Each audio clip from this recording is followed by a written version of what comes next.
Assalamualaikum warahmatullahi ta'ala wabarakatuh.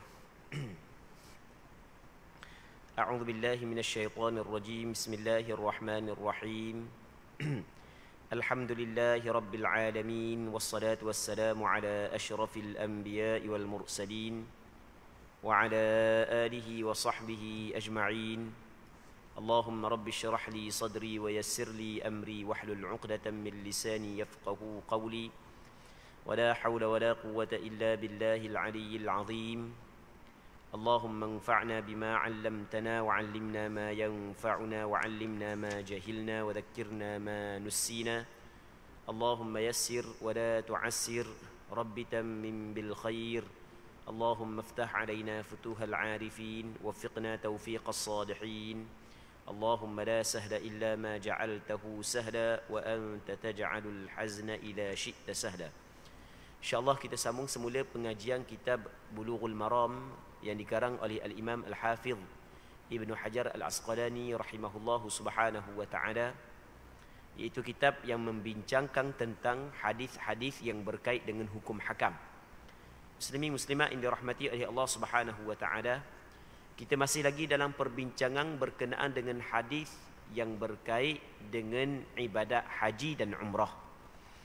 Hadis yang ke-786 daripada kitab Bulughul Maram, katanya wa an Abdullah bin Amr bin al-As radhiyallahu anhuma anna Rasulullah sallallahu alaihi wasallam waqafa fi hajjatil wada' faja'alu yas'alunahu faqala rajul lam ash'ur fahalaqtu qabla an adhbah qala idhbah wala haraj faja'a akhar faqala lam ash'ur فنحرت قبل أن أرمي قال ارمي ولا حرج فما سئل يومئذ عن شيء قدم ولا أخر إلا قال افعل ولا حرج متفق عليه. Maksudnya daripada seorang sahabat Rasulullah sallallahu alaihi wasallam yang dikenali sebagai Abdullah bin Amr bin al-As radhiyallahu anhuma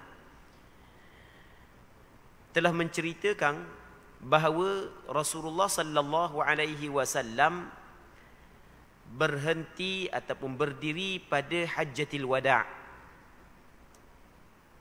Maka para sahabat bertanya kepada Nabi sallallahu alaihi wasallam.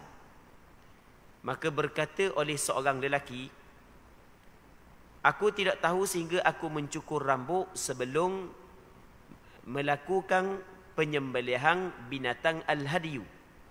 Baginda sallallahu alaihi wasallam menjawab, sembelihlah, tidak ada larangan bagimu.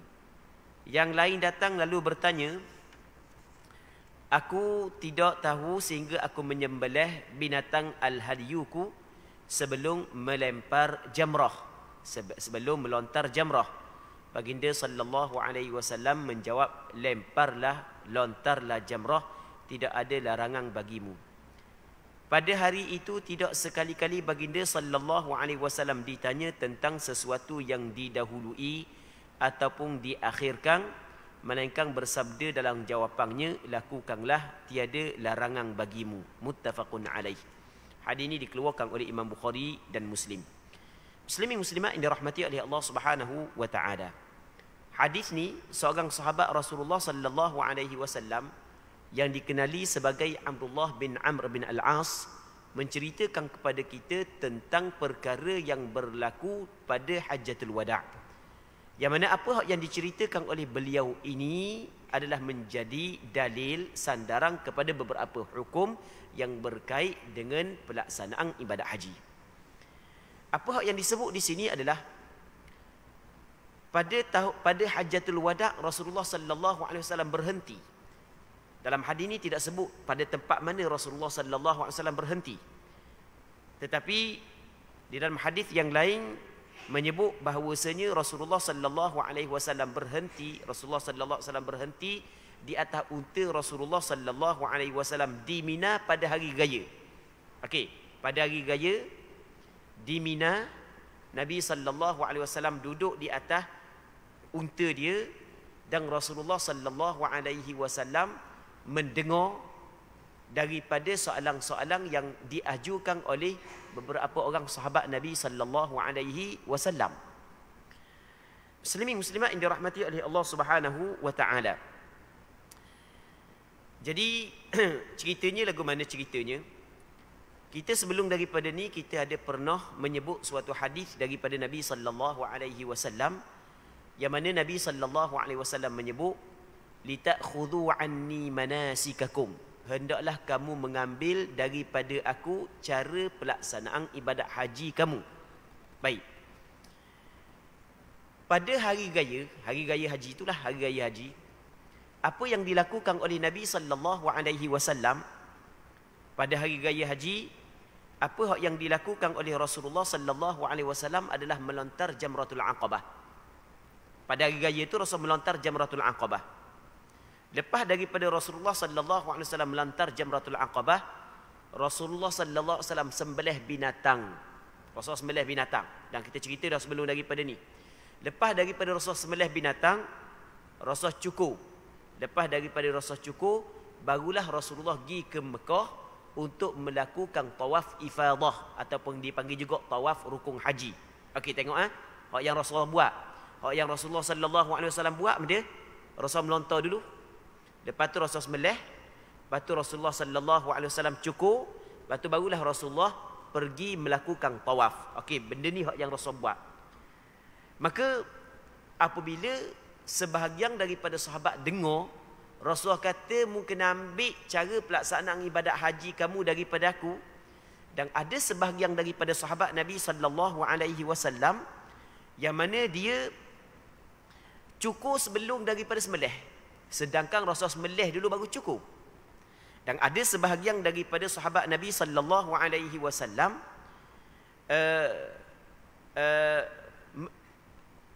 sembelih sebelum daripada melontar, sedangkan Rasulullah melontar dulu barulah sembelih. Baik, okey, nampak dah kan? Maka mereka bertanya kepada Rasulullah sallallahu alaihi wasallam tentang hal tersebut.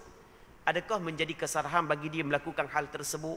Adakah menyebabkan perbuatan dia tidak diterima, tidak sah kerana dia melanggar tertib, buat selain daripada cara yang dibuat oleh Nabi sallallahu alaihi wasallam?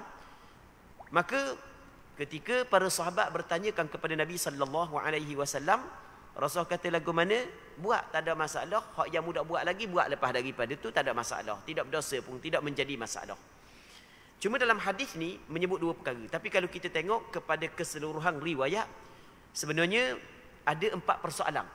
Kalau kita tengok keseluruhan riwayat yang diriwayat oleh Imam Bukhari dan Muslim daripada Abdullah bin Amr bin Al-As, rupanya kita dapati ada 4 persoalan yang diajukan oleh sahabat kepada Nabi sallallahu alaihi wasallam. Ada soalan yang diajukan adalah tentang dia cukur sebelum daripada sembelih. Yang keduanya dia cukur sebelum daripada melontar. Yang ketiganya dia sembelih sebelum daripada melontar. Yang keempatnya ada juga dia pergi tawaf dulu sebelum daripada melontar. Baik, 4 soalan kalau kita tengok kepada keseluruhan hadis yang membincangkan tentang perkara ini. Cuma untuk kita faham molek, kita kena tahu dulu bagaimana hak yang Rasulullah buat. Hak yang Rasulullah buat, Rasul melontar dulu jamratul aqabah sebanyak 7 biji. Rasul melontar dulu. Dan kita cerita dah pada 2 minggu lepas. Rasul melontar setelah daripada apabila selepas daripada naik dah matahari, tinggi dah matahari, maka Rasul melontar sebanyak 7 biji batu pada hari raya pada jamratul aqabah. Baik. Jadi lepas daripada Rasul melontar, Rasul sembelih. Rasul sembelih binatang. Dan kita cerita Rasulullah sallallahu alaihi wasallam sembelih sebanyak 100 ekor unta. Oh, bukan sikit. 100 ekor unta Rasulullah sembelih. Baik, lepas daripada itu Rasul bercukur. Lepas daripada Rasul bercukur, barulah Rasul tawaf. Tawaf yang dikenali sebagai tawaf ifadah ataupun tawaf rukun haji. Okey, ni begini hak yang Rasul buat. Dan tadi kita cerita lagu mana? Rasul khabar suruh ambil cara pelaksanaan ibadat haji daripada Rasulullah. Dan pada hari itu ada sebahagian daripada sahabat Nabi sallallahu alaihi wasallam mereka bercukur sebelum daripada sembelih. Satu. Dan ada sebahagian daripada sahabat Rasulullah dia cukur sebelum daripada melontar. Ada sebahagian daripada sahabat Rasulullah sembelih sebelum daripada melontar. Dan ada juga sebahagian daripada sahabat Rasulullah pergi tawaf sebelum daripada melontar. Jadi apa yang mereka buat menyalahi apa yang Rasulullah buat. Maka apabila mereka bertanya kepada Rasulullah sallallahu alaihi wasallam, maka Rasul kata tak ada masalah. Hak yang dia buat saat itu tidak menjadi masalah. Maka kita faham daripada hadis ini bahawasanya antara 4 perkara ini kita nak buat hak mana dulu, hak mana kemudian tidak menjadi masalah. Cuma hak yang paling comelnya adalah kita buat sebagaimana hak yang Nabi SAW buat, iaitu kita melontar dulu. Lepas tu kalau ada binatang hak yang kita nak sembelih, kita sembelih binatang. Lepas daripada tu kita bercukur. Lepas daripada tu barulah kita melakukan tawaf. Hak ni hak yang paling baik. Muslimin muslimat yang dirahmati oleh Allah Subhanahu wa taala. Seterusnya katanya, wa 'anil Miswar bin Makhramah radhiyallahu anhu anna Rasulullah sallallahu alaihi wasallam nahara qabla an yahliq wa amara ashabahu bidzalik. Rawahu al-Bukhari. Al-Miswar bin Makhramah radhiyallahu anhu telah menceritakan bahawa Rasulullah sallallahu alaihi wasallam menyembelih haiwan, menyembelih binatang al-hadiyunya. Kita pada beberapa minggu lepas kita telah cerita apa yang dimaksud binatang al-hadiyu, lain daripada binatang al-udhiyah hak yang kita korbankan pada hari raya. Boleh kita nak tahu makna binatang korban, boleh je kita nak tahu makna binatang korban, tapi ada perbezaan. Binatang al-hadiyu adalah binatang korban hak yang kita sembelih di sana. Baik, yang sembelih di tanah haram. Waktu kita cerita dah pada beberapa minggu lepas. Jadi dalam hadis ni, Miswar seorang sahabat Rasulullah menceritakan bahawa Rasulullah dia sembelih sebelum daripada cukur. Jadi Rasulullah sembelih dulu baru cukur. Dan Rasulullah memerintahkan para sahabat dia melakukan hal tersebut. Maksud sembelih dulu baru cukur. Dan kita faham tadi ada sebahagian daripada sahabat dia cukur dulu baru sembelih, maka bermakna perintah sembelih sebelum daripada bercukur adalah perintah sunat, bukan perintah wajib. Itu kita kena faham. Sebab kita bincang dah hadis hak yang sebelum daripada ni. Seterusnya, muslimin muslimat yang dirahmati oleh Allah Subhanahu wa taala, wa an Aisyah radhiyallahu anha qalat qala Rasulullah sallallahu alaihi wasallam idza ramaitum wa halaqtum faqad halla lakum at-tib wa kullu shay'in illa an-nisa. Rawahu Ahmad wa Abu Dawud wa fi isnadihi dha'f. Maksudnya daripada Aisyah radhiyallahu taala anha, kata beliau Nabi sallallahu alaihi wasallam pernah bersabda, apabila kamu melontar Jamratul Aqabah, apabila kamu melontar dan kamu telah bercukur, maka sesungguhnya telah halal bagi kamu wangi-wangian dan kesemua perkara, melainkan perempuan sahaja yang belum lagi halal kepada kamu. Hadis ini diriwayat oleh Imam Ahmad bin Hanbal, diriwayat juga oleh Imam Abu Daud. Cuma sanad hadis ini lemah. Hadis ini bukan hadis sahih, bukan hadis ini adalah hadis dhaif. Jadi hadis ini menyebut kepada kita bahawasanya Nabi sallallahu alaihi wasallam pernah bersabda, apabila kamu telah melontar, lepas tu kamu bercukur, maka apabila kamu buat dua perkara ni, boleh dah mu nak kenakan wangi-wangian, boleh dah mu nak pakai baju biasa. Okey, boleh dah mu nak kerak rambut, mu nak benda nak kerak kuku, boleh dah. Tidak menjadi masalah dah. Melainkan hak yang belum lagi boleh adalah perempuan. Maksud perempuan di sini adalah isteri. Tidak boleh lagi bersetubuh, berkahwin dengan perempuan. Muslimin muslimat yang dirahmati oleh Allah Subhanahu wa taala. Apa yang disebut oleh ulama fiqh adalah dalam kita melakukan haji, melaksanakan ibadat haji, di sana ada dua tahallul. Di sana ada dua tahallul. Tahallul yang pertama dan tahallul yang kedua. Kita ada gini ya, kita ada tahallul awal, kita ada tahallul thani. Lepas tu kita ada selagi nafar awal, nafar thani. Itu lain.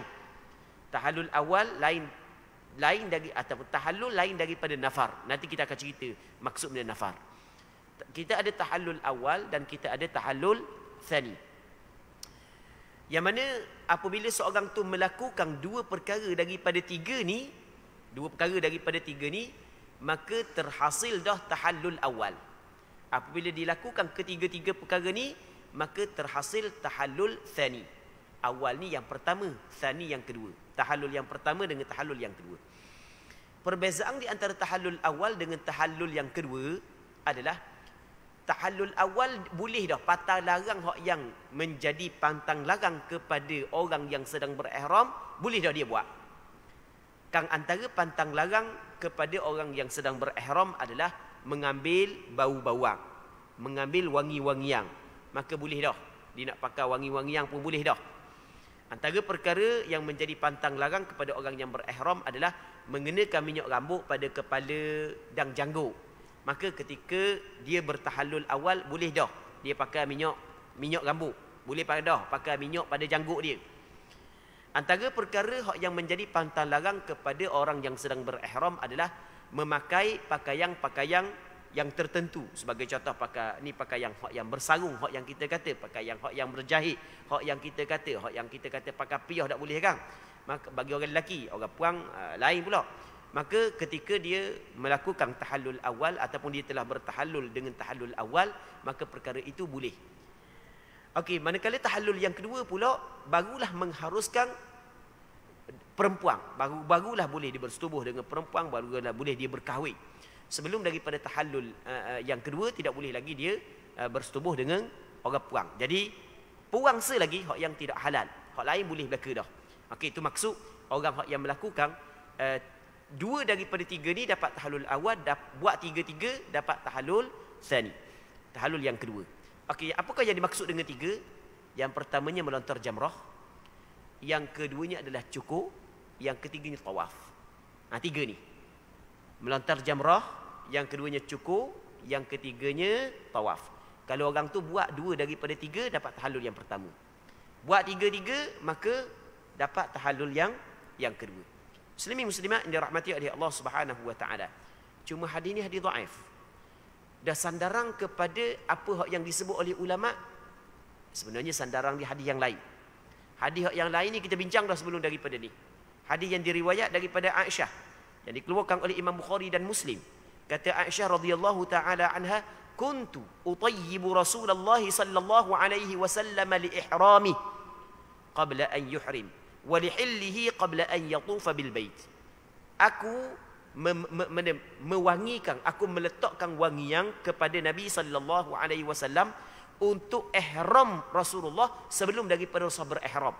Sebelum daripada Rasulullah berihram, Aisyah mewangikan Rasulullah, meletakkan wangian pada Rasulullah sallallahu alaihi wasallam.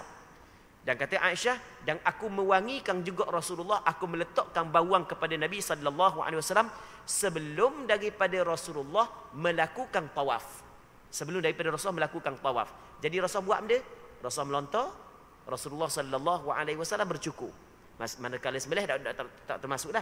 Jadi Rasulullah melontar, lepas tu Rasulullah bercukur sebelum daripada Rasulullah tawaf. Rasulullah buat dua perkara, maka Aisyah letak dah wangian kepada Rasulullah. Jadi bermakna benda tu telah dihalalkan dah kepada Rasulullah sallallahu alaihi wasallam, sama juga kepada kita. Sebab itulah para ulama fiqh menyebut orang yang melakukan dua perkara daripada tiga yang kita sebut saat ni, maka terhasil dah tahallul yang pertama.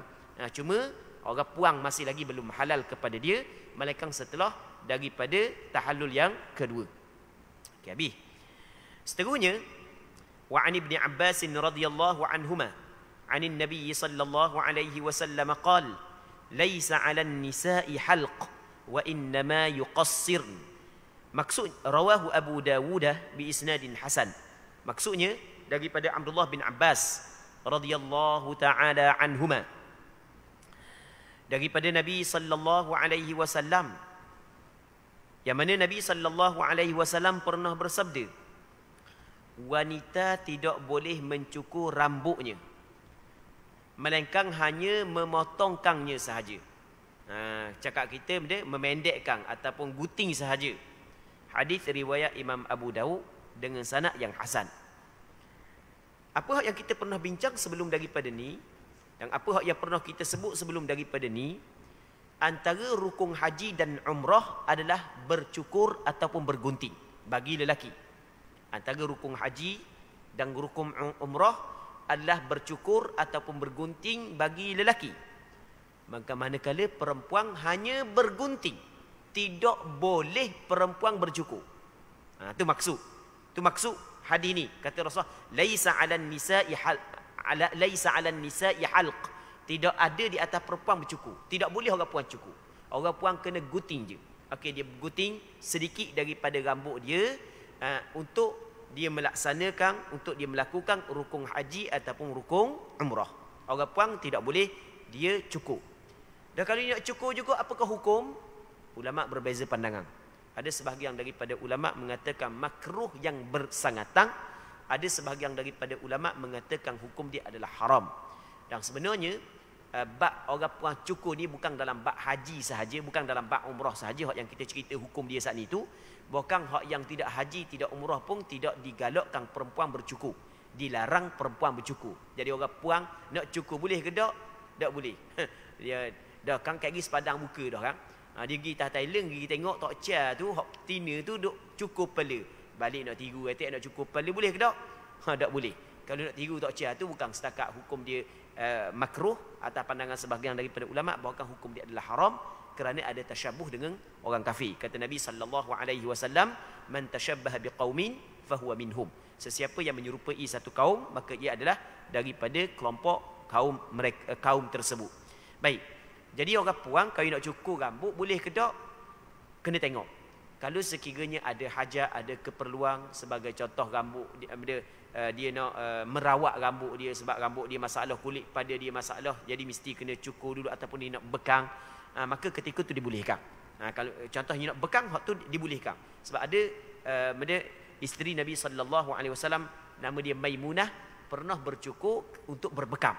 Baik, okey, kalau untuk ada tujuan hak tu tidak menjadi masalah. Saja-saja hukum dia kena tengok. Kalau nak tiru orang kafir, maka hukum dia adalah haram. Kalau tak mau tiru orang kafir, maka ada dua pandangan. Ada sebahagian daripada ulama mengatakan makruh yang bersangatan, ada pandangan yang kedua mengatakan hukum dia adalah haram. Baik. Muslimin muslimat yang dirahmati oleh Allah Subhanahu wa taala. Seterusnya, wa an ibni Umar radhiyallahu anhuma anna al-Abbas bin Abdul Muttalib رضي الله عنه استأذن رسول الله صلى الله عليه وسلم أن يبيت بمكة ليالي منى من أجل سقايته فأذن له متفق عليه. Daripada Abdullah bin Umar bin Al-Khattab radhiyallahu taala anhuma menceritakan kepada kita bahawasanya Al-Abbas bin Abdul Muttalib pernah meminta izin kepada Nabi sallallahu alaihi wasallam untuk bermalang di Mekah pada malang-malang Mina dari kerana melaksanakan tugas siqayah yang dipegangnya. Maka baginda sallallahu alaihi wasallam memberi izin. Hadis ini muttafaqun alaih, dikeluarkan oleh Imam Bukhari dalam kitab sahihnya, juga dikeluarkan oleh Imam Muslim di dalam kitab sahihnya. Muslimin muslimat yang dirahmati oleh Allah Subhanahu wa taala. Dalam hadis ni Abdullah bin Umar menceritakan kepada kita tentang suatu perkara yang mana benda ni berkait dengan pelaksanaan ibadat haji, iaitu Abbas bin Abdul Muttalib, pak saudara Rasulullah. Abbas bin Abdul Muttalib, pak saudara Nabi sallallahu alaihi wasallam. Dia minta izin kepada Rasulullah untuk bermalang di Mekah pada malang-malang Mina. Malang-malang Mina ni maksudnya adalah malang yang malang 11, 12, 13 daripada bulan Zulhijjah. Kita antara wajib haji. Okey, antara wajib haji. Antara wajib haji, bukan rukun haji. Dia rukun haji lain, wajib haji lain. Rukun haji lain, wajib haji lain. Kedua-dua mesti kita kena buat. Tak buat, salah. Tak buat, dosa. Kalau tanpa ada sebarang keuzuran. Cuma rukun haji ni kalau tak buat, tak jadi haji dia. Berbeza dengan wajib haji. Kalau tak buat, masih lagi sah haji dia. Cuma dia kena bayar dam. Dalam hal-hal tertentulah adalah perbincangan dia. Antara wajib haji adalah bermalang di Mina. Malang yang ke-11, 12, 13 daripada bulan Zulhijjah, mesti kita kena berada di Mina. Jadi kita kena berada di Mina pada kebanyakan malang. Jadi kalau kita bagi dua malang, biar kita duduk di Mina tu lebih banyak berbanding duduk di tempat lain. Okey, itu di antara termasuk dalam wajib haji. Jadi Abdullah ataupun Abbas bin Abdul Muttalib, dia ni memegang tugasan siqayah. Siqayah makna benda siqayah. Siqayah ni adalah dia ambil air, cakap mudah kita, dia akut air, dia persiapkan air untuk diberikan kepada orang yang mengerjakan haji. Dia Muslimin muslimat yang dirahmati oleh Allah Subhanahu wa taala. Okey, kita cerita sikit tentang siqayah. Kita ada di sana ada siqayah, ada rifadah. Dia itu di antara tugasan-tugasan yang mulia yang dipegang oleh sebahagian daripada penduduk Mekah pada ketika itu. Abdul Manaf. Siapa Abdul Manaf? Moyang Nabi sallallahu alaihi wasallam. Okey, kita tengok Muhammad bin Abdullah bin Abdul Muttalib bin Hashim bin Abdi Manaf. Okey, Muhammad bin Abdullah bin Abdul Muttalib bin Hashim bin Abdi Manaf. Abdi Manaf, moyang Nabi sallallahu alaihi wasallam, dia memegang tugas siqayah. Dia pegang tugasan siqayah ni. Baik. Jadi dia pergi akuk air. Jadi musim haji tu dia akuk air, dia pun tok dalam bekas-bekas air yang berada di sekeliling Kaabah. Yang ada di sekeliling situ, tujuan dia untuk bagi minum kepada tamu Allah. Dan mereka penduduk Mekah menganggap orang yang pegang tugasan tersebut adalah orang yang mendapat kemuliaan. Orang yang cukup mulia, bukan orang calang-calang orang yang boleh pegang tugasan tersebut. Rebut pakat nak. Baik. Kerana nak memuliakan tetamu-tetamu Allah Subhanahu wa taala. Orang yang memuliakan tetamu Allah pasti adalah orang yang mulia. Selepas daripada kematian Abdul Manaf, maka tugasan tersebut dapat kepada Hashim, anak kepada Abdul Manaf. Baik, lepas daripada mati Hashim, boleh kepada anak Hashim, nama dia Abdul Muttalib, taqi Nabi sallallahu alaihi wasallam. Selepas daripada Abdul Muttalib meninggal dunia, maka boleh kepada anak Abdul Muttalib, iaitu pak saudara Rasulullah yang nama dia Abbas bin Abdul Muttalib. Boleh dia kalau kira anak Abdul Muttalib, dia antara yang muda, tapi boleh ke dia. Jadi oleh kerana perlu kepada tengah malam tu nak kerja, nak pergi akuk air tengah malam, sebab esok orang pakar nak pergi ni, maka dia minta izin kepada Rasulullah untuk bermalang di Mekah, bukan bermalang di Mina. Maka Rasulullah sallallahu alaihi wasallam memberi izin kepada dia. Jadi apa yang kita faham daripada hadis ini adalah gugur kewajipan bermalang di Mina bagi orang yang memegang tugasan siqayah. Okey, ni hak yang disebut oleh ulama fiqh berpandukan kepada hadis ini.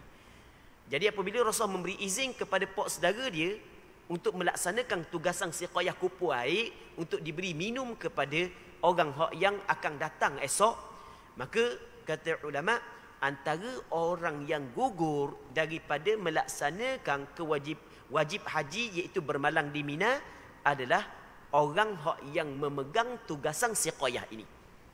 Orang yang pegang tugasan siqayah ini. Tak kiralah sama ada dia saat itu daripada keluarga Abbas ataupun bukan daripada keluarga Abbas.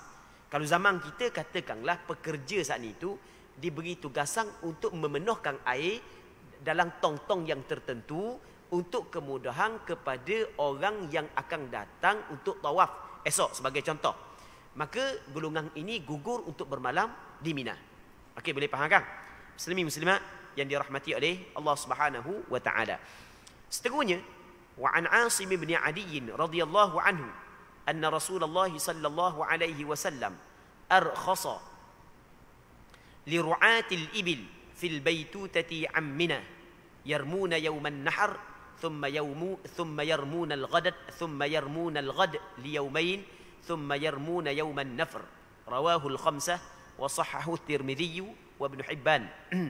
Maksudnya daripada Asim bin Adi radhiyallahu anhu bahawa Rasulullah sallallahu alaihi wasallam memberikan keringanan, Rasulullah memberi izin kepada para pengembala unta untuk menginap di luar Mina. Mereka melempar jamrahnya pada hari raya Korban, lalu keesokan harinya dan lusanya untuk 2 hari, kemudian melempar lagi di hari Nafar. Hadis riwayat 5 orang ulama hadis dan dinilai sahih oleh Imam Tirmidzi dan Imam Ibn Hibban. Muslimin muslimat yang dirahmati oleh Allah Subhanahu wa taala. Dalam hadis ni ada seorang sahabat Rasulullah sallallahu alaihi wasallam yang dikenali sebagai Asim bin Adi menceritakan kepada kita bahawasanya ada lagi golongan yang Rasulullah bagi kelonggaran kepada dia untuk tidak bermalam di Mina. Hak tadi orang yang memegang tugas siqayah diberi kelonggaran untuk tidak bermalang di Mina dan tidak perlu dia kena bayar dam, tidak perlu kena bayar denda ataupun tidak perlu kena bayar dam.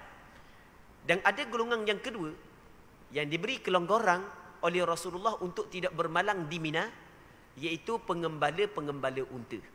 Jadi pengembala unta tengah malang saat itu dia kena cara unta dia. Jadi unta dia tidak bertebarang di merata tempat tengah malang. Maka dia perlu kepada dia tengok unta dia setelah daripada siang hari. Dia saat itu lepas unta dia, membawa unta dia pergi pada tempat makan makanan ataupun tempat yang ada tumbuh-tumbuhan, rupuk dan seumpamanya untuk dimakan oleh unta tersebut. Jadi pada malam hari dia kena kumpul unta dia. Maka Rasulullah bagi kelonggaran kepada pengembala unta tersebut untuk tidak bermalam di Mina, tanpa perlu kena bayar dam. Cuma apa yang perlu dilakukan oleh pengembala unta tersebut adalah mesti dia kena melontar pada hari raya, pada Jamratul Aqabah. Mesti dia kena melontar. Hari raya kena melontar.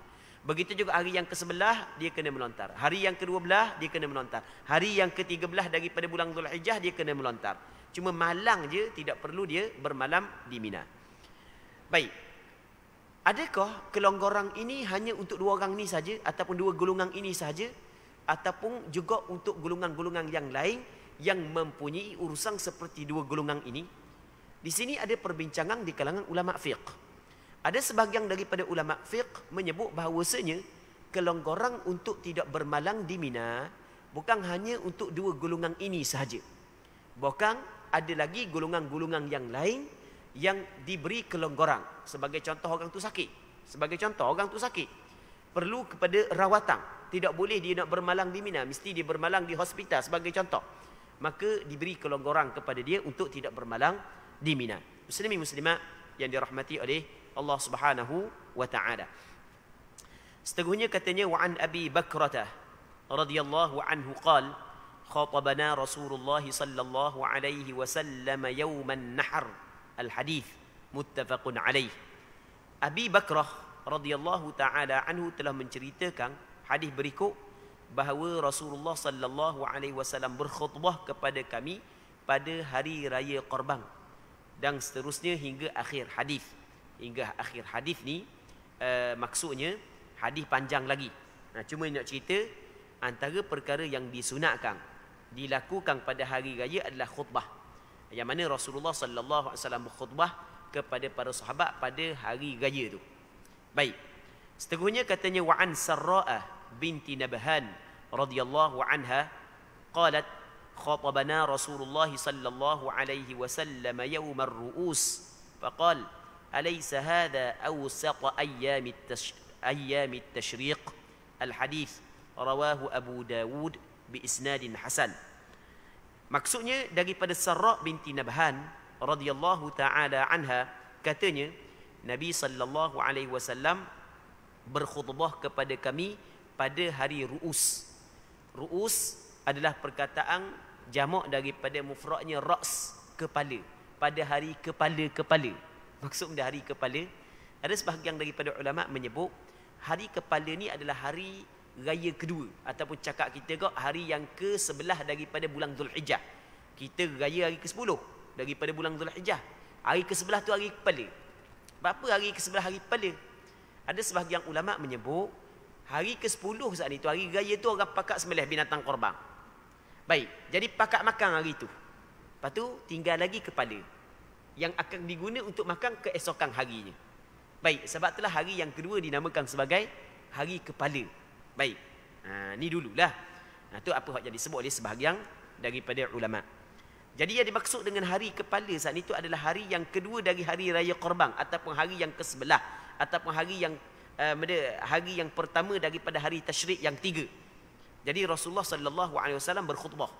Maka berpandukan kepada hadis ini, kata ulama sunat juga berkhutbah pada hari tasyrik, hari yang ke-11 daripada bulan Zulhijjah. Hari raya rasa khutbah, hari ke-11 pun khutbah pula, sunat. Baik. Seterusnya katanya, wa an Aisyah radhiyallahu anha anna an-nabiy sallallahu alaihi wasallam qala laha tawafuki bil baiti wa baina as-safa wal marwati yakfiki li hajjiki wa umratik. Rawahu Muslim. Maksudnya daripada Aisyah radhiyallahu taala anha telah menceritakan bahawa Nabi sallallahu alaihi wasallam pernah bersabda kepadanya, tawafmu di Baitullah dan sa'imu di antara Safa dan Marwah cukup untuk haji dan umrahmu. Jadi mung tawaf dan mu bersa'i dua tu cukup untuk hajimu dan umrahmu. Kita tidak faham hadis ini, melainkan kita kena cerita sikit. Dalam tahun Hajjatul Wada' sampai di miqat, maka Aisyah hanya berniat untuk mengerjakan umrah sahaja. Ada sebahagian sahabat berniat untuk mengerjakan umrah sahaja walaupun sudah berada pada bulan haji, kerana mereka ingin melakukan haji tamattu'. Haji tamattu' ni kita buat umrah pada bulan haji. Itu makna haji tamattu'. Jadi Aisyah dia buat umrah je, dia niat umrah. Sampai di satu tempat, nama tempat tersebut Sarif, Aisyah datang haid. Apabila datang haid, maka dia nangis. Nabi sallallahu alaihi wasallam tanya, "Bapa nangis? Ada kamu datang haid?" Kata Aisyah, "Ya, aku datang haid." Maka kata Nabi sallallahu alaihi wasallam, "Tak ada masalah walaupun datang haid. Mu boleh buat belaka benda yang dilakukan oleh orang yang mengerjakan haji, cuma tak boleh mutawaf aja." Baik. Maka lepas daripada itu Rasulullah sallallahu alaihi wasallam, siapa Mekah orang pakat tawaf belaka, dia tak tawaf lagi, maka Rasulullah suruh dia berniat untuk mengerjakan haji. Maksudnya memasukkan umrah ke dalam haji. Dia boleh memasukkan umrah ke dalam haji. Tadi kita niat umrah dah, kita dah niat haji. Sebelum daripada kita tawaf, kita boleh berniat haji pula. Jadi buat haji dia panggil haji qiran. Kita gabungkan di antara umrah dengan haji. Okey, boleh faham kan? Kita gabungkan di antara umrah dengan haji. Dengan satu perbuatan sahaja. Jadi apabila dia selesai dah haid dia, maka Rasulullah sallallahu alaihi wasallam khabar kepada dia, mung tawaf saat itu dan mu sa'i saat itu memadai untuk haji dan umrahmu. Sebab mung telah melakukan haji qiran. Mung gabungkan di antara haji dengan umrah. Tapi Aisyah radhiyallahu taala anha masih lagi belum rasa puas hati. Maka diminta pula untuk melakukan umrah selepas daripada itu. Maka Nabi sallallahu alaihi wasallam memerintahkan dia supaya pergi mengambil niat umrah di Tan'im. Sebab itulah di Tan'im ada masjid yang dikenali sebagai Masjid Aisyah. Baik, dia ambil pula niat sekali lagi untuk buat umrah sekali lagi. Baik. Seterusnya katanya wa an ibni Abbasin radhiyallahu anhuma. Jadi untuk malam ni kita berhenti sini dulu. Kita mengharapkan ada manfaatnya, ada kebaikannya, dan kita berdoa kepada Allah agar apa yang kita bincang pada malam yang mulia ini diberkati oleh Allah Subhanahu wa taala. Allah Subhanahu wa taala a'la wa a'lam. Allahumma haqqiqna bittiba'i nabiyyika Muhammadin sallallahu alaihi wasallam zahiran wa batina. Allahumma ij'alna mimman yastami'una al-qawla fayattabi'una ahsanah. Sallallahu ala sayyidina Muhammad wa ala alihi wa sahbihi ajma'in. Walhamdulillahi rabbil alamin.